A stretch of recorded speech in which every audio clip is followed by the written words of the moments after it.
Hello, friends, and welcome to tonight's episode of Locked On Winnipeg Jets. The Jets have a very busy offseason upcoming, and I have three really big questions that I want to ask the Jets, especially as they start to make some decisions and come to some very important conclusions about who should go, who should stay, and what the direction of this team is. These questions, I think, are going to guide Winnipeg as they start to enter what could be a very turbulent changeover process. We'll talk about what these questions are and what they mean for the Jets on tonight's episode of Locked On Winnipeg Jets. You're Locked On the Hockey Jets, your daily podcast on the Winnipeg Jets. Part of the Locked On Podcast Network, your team every day.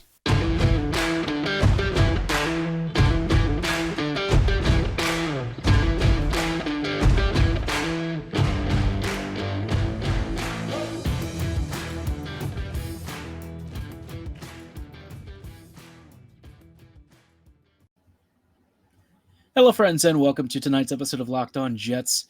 Thank you for making Locked On Jets your first listen of the day, every day.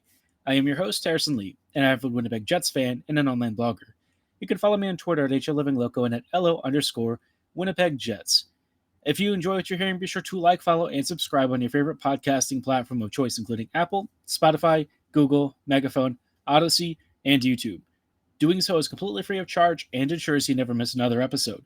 Most of all, though, I just really love and appreciate your support, especially as we really move into this digital age of sports media and continue to evolve the Locked On Jets podcast. Now, at the top of the show, I said I wanted to talk about three major things. You might say they're questions for the Jets.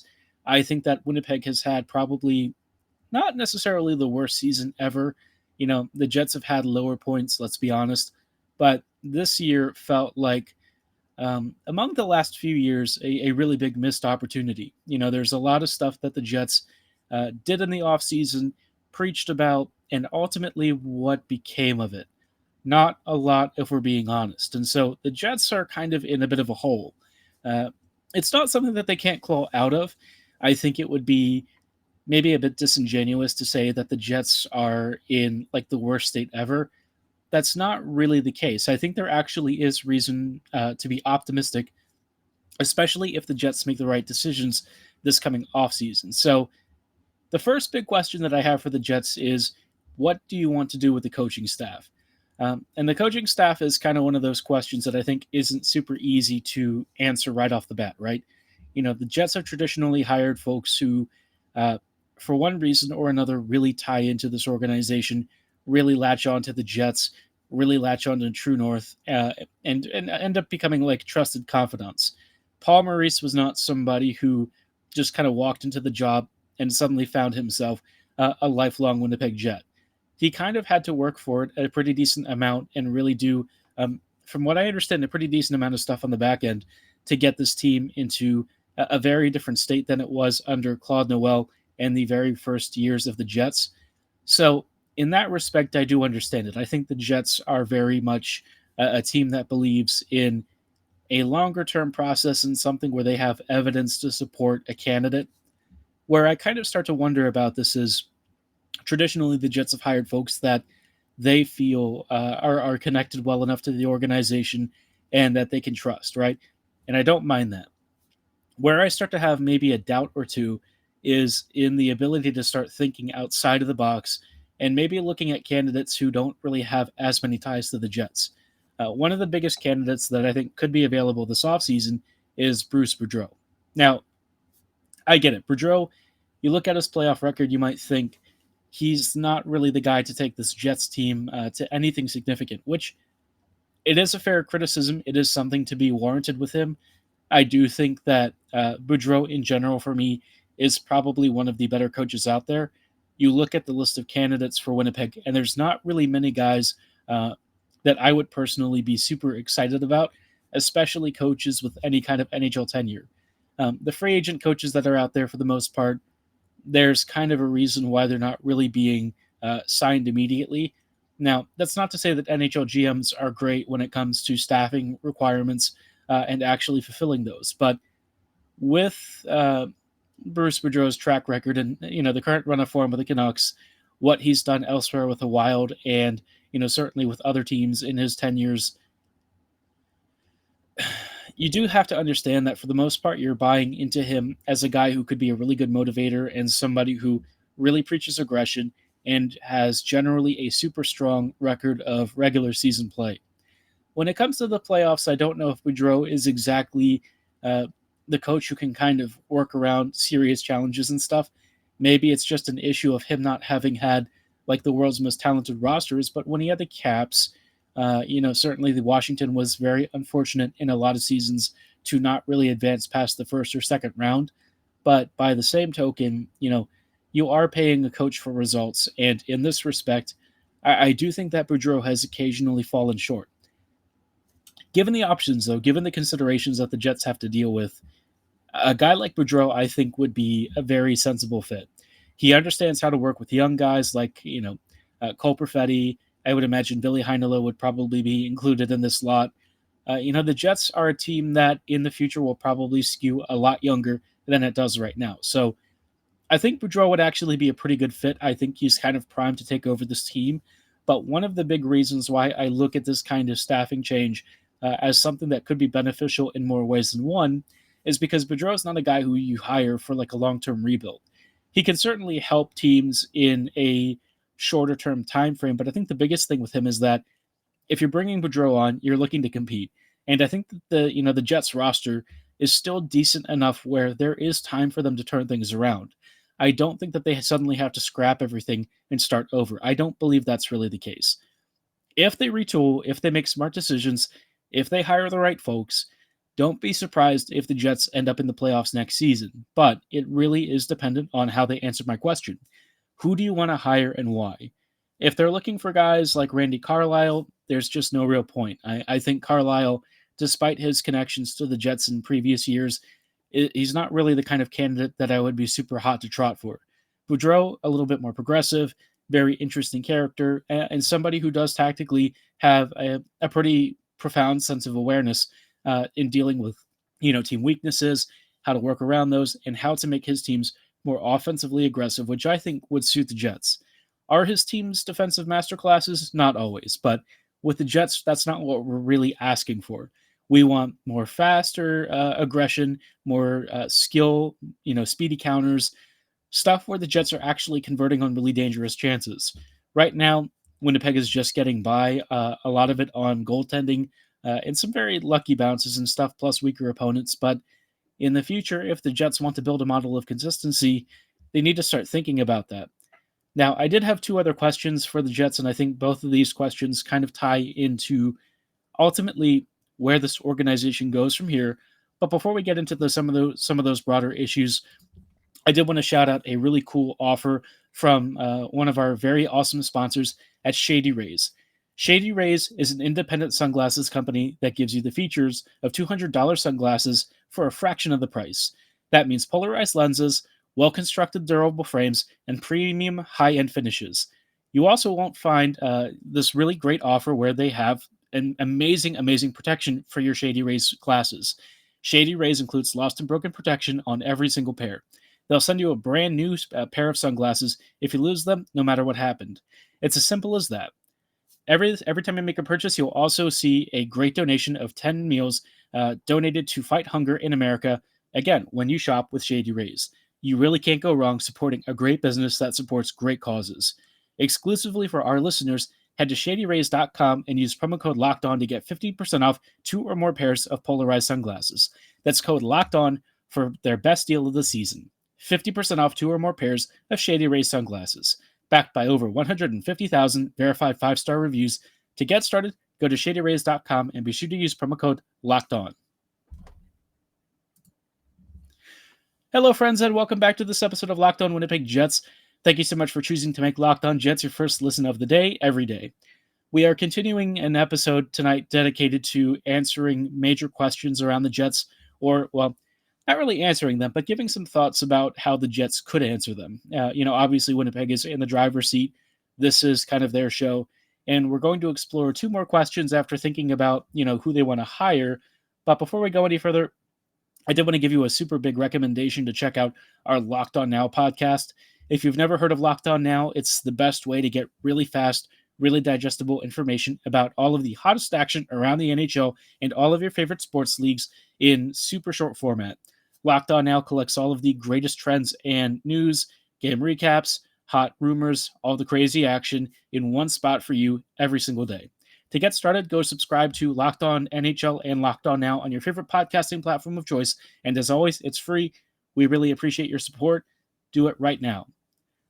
As for the Jets and the major questions that I have for this team, the second question that I kind of have about this squad is really what the philosophical direction is. What do the Jets want to be?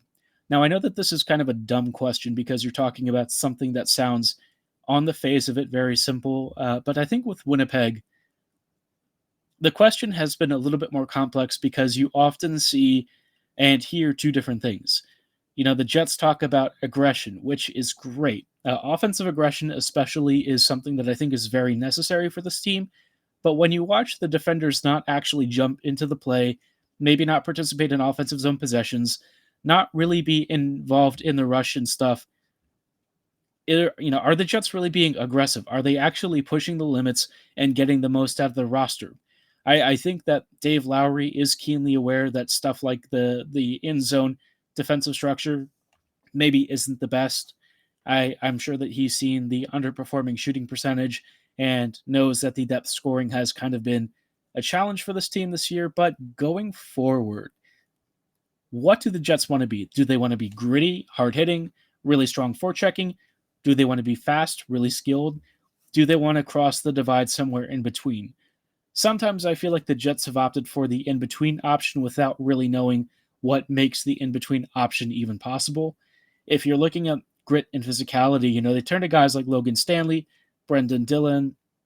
In the past, we had Anthony Peluso, Chris Thorburn. The list goes on in terms of guys who are really physically oriented, very strong, and occasionally big fighters. But when it comes to actually getting results out of these guys, the Jets have had mixed results, I would say.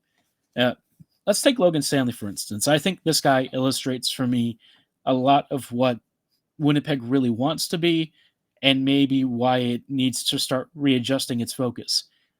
Stanley kind of came into this team with a bit of controversy. When he was drafted, the Jets traded up for him. I want to say he was like 14th or 15th overall a few years ago.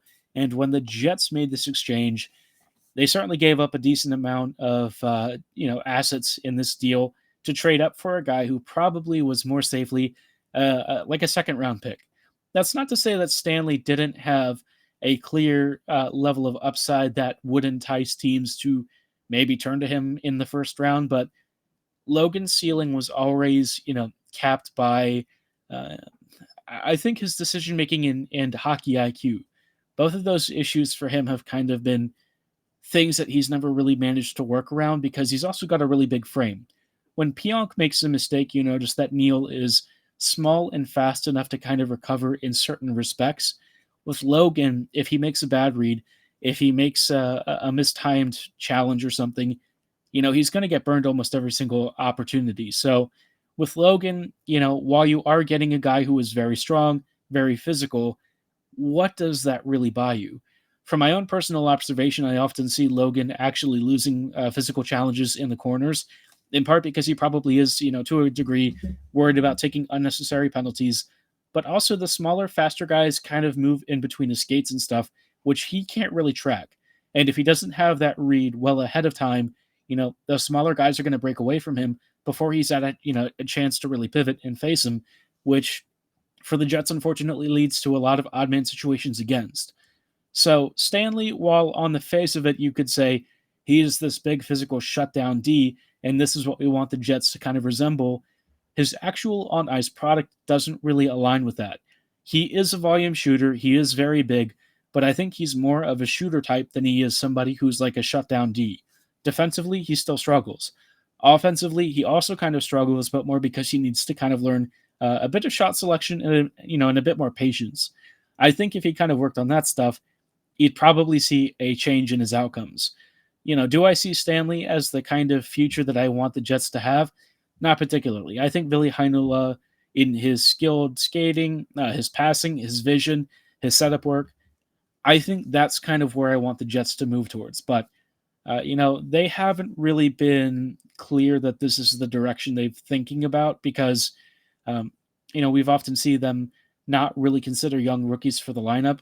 And I actually did have a broader question about that I kind of wanted to address towards the end of the episode. You know, what are the Jets doing with their youth? We'll explore this question in a little bit more detail in just a little bit. But before we go any further, I did want to talk about Built Bar and why they're the best tasting protein bar on the market. This is the time of year that a lot of us are probably starting to lose sight of our New Year's resolutions. I know that, by the month of March, often what I was hoping to accomplish might not be quite in view as it was at the start of the year. But that's why Built Bar is here, especially if you're somebody who's looking to eat right, to get fit, maybe have a meal replacement, or you're looking for like the pre workout supplement that other protein bars just don't provide. Built Bar's got you covered. Not only are they super amazingly delicious and filled with a soft, chewy interior, they're always coated in 100% real chocolate, which how many protein bars do you know of feature real chocolate and taste more like a candy bar? You can probably count on one hand, and that one hand is going to have just one Built Bar. Now, as good as Built Bars taste, they're even better for you, with most clocking in at around 130 calories, 4 grams of sugar, 4 net carbs, and 17 grams of protein. If you ask me, you really can't go wrong with Built Bars. I've personally had several. For me, the raspberry dark chocolate one is one of my favorite flavors, but if you're really interested to get started and give them a try, be sure to go to builtbar.com and check them out. Be sure to use promo code LOCKED15 at checkout for 15% off your order. Again, that is promo code LOCKED15 at built.com to receive 15% off at built.com's ordering process. Are you still hungry for another offer? Well, have I got the option for you? HelloFresh is super awesome. I've actually used HelloFresh myself. It's really helpful for delivering pre-portioned, great fresh ingredients for super awesome recipes. But if you're still wondering to know a little bit more about it, this is why HelloFresh is America's #1 meal kit. It helps you skip trips to the grocery store, and you can always count on HelloFresh to make home cooking fun, easy, and affordable. How is that possible? Well, HelloFresh gives you farm fresh seasonal produce and easy to make recipes delivered right to your doorstep every week. Their super awesome chefs know how to diversify the menu with seasonal recipes like salmon limon and pasta primavera. You can also pick from 50 different weekly options. Skip weeks when you need to, change your delivery date, and update your personal preferences all in the HelloFresh app. No matter what you want to customize, what your schedule is, HelloFresh fits to your needs. Customize your favorite dishes with our new Hello Custom offerings by swapping out one protein or side for another, upgrading for a more luxury experience, or even adding protein to a veggie meal. That means more choices, more variety, and more meals truly tailored to your needs. Again, I've personally used HelloFresh. It's super convenient. Their ingredients are super fresh. All of the recipes that they gave us were awesome. I highly recommend that you check them out. And if you want to get started with HelloFresh, go to HelloFresh.com/LockedOn16 and use promo code LOCK16 for up to 16 free meals and 3 free gifts. Again, that is HelloFresh.com/LockedOn16 for 16 free meals and 3 gifts. I highly recommend that you also check out, all of their offerings. I think it's great. They've got so many different recipes and menus to choose from. Check out HelloFresh today and make them your #1 meal kit, just like they're America's #1 meal kit. Hello, friends, and welcome back to these closing thoughts on tonight's episode of Locked On Winnipeg Jets. We are closing out tonight's episode with some thoughts on really the big overarching questions for the Jets. I think Winnipeg is kind of in a weird holding pattern with this season. What does Winnipeg want to accomplish? Well, it's not abundantly clear. I think, after talking about who do they want to sign as their coaching staff members and what sort of philosophical direction do they want to pursue, my last question for the Jets is why aren't they using the youth more? I know that in years past, this team was always called one of the youngest teams in the NHL, which to this day remains a bit of a blessing and a curse. Youth are really important for teams that have a lot of really good playoff caliber guys ready to form your core. When you have ELCs that you can ride into the sunset, ELCs give you a ton of cap space. They give you like 3 years of contract control for most players, and they give you an opportunity to build around a group before they start to become more expensive and you actually have to give them raises. So ELCs were really critical for the Jets a couple of years ago. That 2017-2018 team, I think probably had 3 or 4 major ELCs that gave the Jets a lot of flexibility. My question for this team is why they've gotten away from that. They've given a lot of guys raises. Of course, they gave Blake Wheeler a huge contract extension, but oftentimes, instead of playing the youth and giving their internal players a chance to really make this lineup, they turn to guys that they've signed in free agency or even traded for in the case of somebody like Zach Sanford, which I get it. You're looking for NHL experience. You have a specific type of player that you like.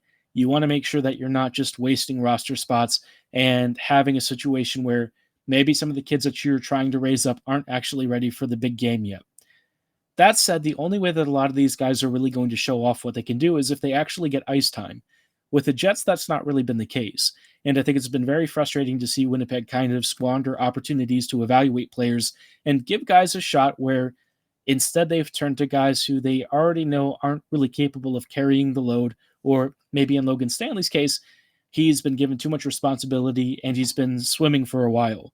And yet, Ville Heinola still can't scratch this lineup. For some reason, when Heinola actually has a decent game or whatever, not long after that, he usually does get scratched. Now, that's not to say that Heinola is perfect by any stretch of the imagination. And there are similar prospects, Sami Niku, who also kind of floundered around and didn't really get a shot with the Jets. Nick Patan also comes to mind.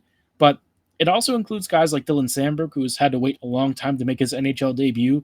Cole Perfetti spent some time with the Moose when, honestly, maybe he was ready for the Jets earlier this year and didn't get a look until, a couple of weeks in. You've had other players like Jonathan Kovacevic that the Jets only this season gave a shot to. So there's a bit of a long jam, there's a bit of a log jam with the prospects. And I feel like the Jets haven't really been proactive in graduating guys upwards. I don't know why this is the case, because I feel like the Jets, if they committed to their youth, if they actually evaluated what they had, they might not be trading and acquiring some of the guys in free agency that they've opted for. That's not to say that some of these guys are all bad players. It's just, if you have a chance to develop players internally, save some cash, make better use of the cap space, give yourself longer-term flexibility, why waste resources or roster spots on players who might be taking away from some of the really great talent that you already have? Some of those guys might actually help the Jets to bigger and better things. And the sooner that you acclimate them to the NHL level, the more likely it is the Jets are going to be able to turn things around. So for me, this kind of question, it's been one of the more frustrating ones that I've kind of dealt with. I feel like Winnipeg has kind of been holding out on us. I don't know why that is, but if they could finally start to play their youth, give their kids a shot, I think there's a chance for them to be legitimately dangerous, and like an actually quality team. I know that it's going to require a lot, like I said, a new coaching staff, probably a renewed commitment to their philosophical changes, especially favoring more aggressive hockey and actually having tactical adjustments that reflect that. But more importantly, lean on your kids, let them know that you believe in them, and let them know that they can actually fight for spots without having to scrap for like a fourth line spot because some other veteran player for some reason is going to be occupying that role when maybe they're really not the guys that are qualified for this. I don't know what the Jets plan to do. It's kind of been a recurring issue with this team. I'd be curious to know your thoughts on it. Do you think the Jets actually give their kids a fair shot? Do you think that maybe Winnipeg is a bit too miserly with how they handle the youth? Be sure to let me know at HLivingLoco and at LO_Winnipeg Jets on Twitter. For tonight's episode, though, that is going to be all the time that we have. Thank you so much for making Locked On Jets your first listen of the day, every day. Be sure to make your second listen Locked On Fantasy Hockey. Hosts Steele Roden and Flip Livingstone help you become the expert of your fantasy league. It's free and available wherever you get your favorite podcasts, so be sure to like, follow, and subscribe right now. And as always, thank you so much for listening. Have a great night, and go Jets go.